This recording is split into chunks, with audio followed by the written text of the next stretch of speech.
previous session on this, you would have known I talked about a young boy or a young girl that would have dreams.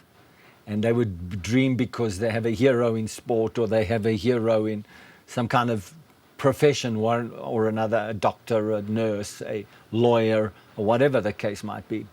And so you might say, oh, well, but that's just little kids' dream.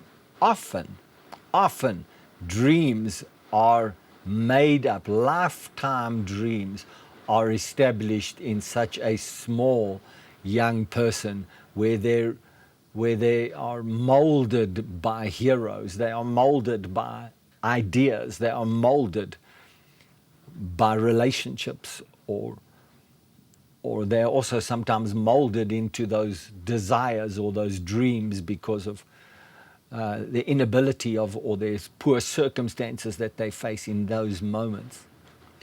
Well, like I said in the previous session, in John chapter 15, verse 7, if you live in me, in my words are vitally, and you are vitally united to me, and my words remain in you, and continue to live in your hearts, ask whatever you will, and it shall be done for you.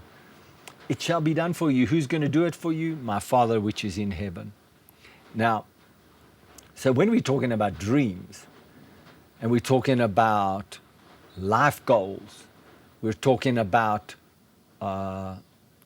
specific life plan, you might say, well, you got to have a plan, because if you know the old saying, if you don't have a plan, then you're going. If you don't have a plan, then you're going to plan to fail.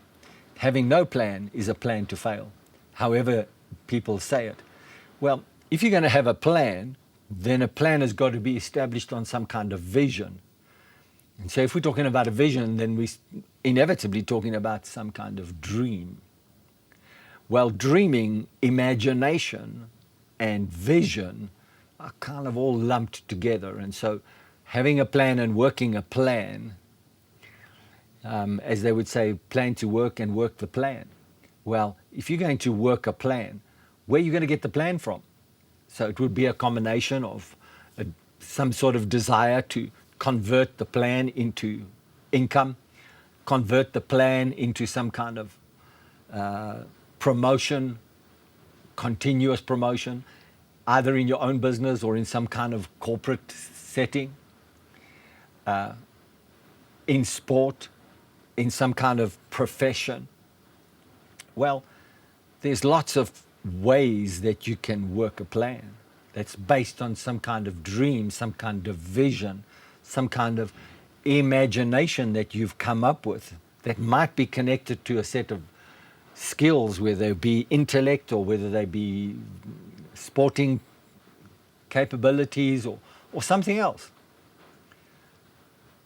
I would like to read to you from the book of Ephesians as a secondary backup scripture. In Ephesians chapter 3, verse 20, again, I'm reading from the Amplified Bible, says it like this. Now to him who by, the Amplified says, in consequence of the action of his power, because of his power that is at work within us, his power at work within us, is able to carry out his purpose and to superabundantly and do superabundantly far over and above all that we dare ask or think, infinitely beyond our highest prayers, desires, thoughts, hopes, or dreams. So I'm so glad the Amplified Bible has elaborated in Ephesians this way, because his power is at work within us, and because of his purpose that is connected to what he wants to do in us, he is able to accomplish anything that we can, and do more than we can even think about, beyond our prayers, desires, thoughts, hopes, or dreams. Well, how is that possible?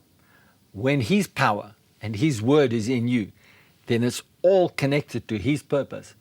And whatever you think you can do for purpose, his power in you can do much more than you can even imagine. Dreams connected to purpose, connected to His will, connected to His power. That's the way to go. We're going to talk more about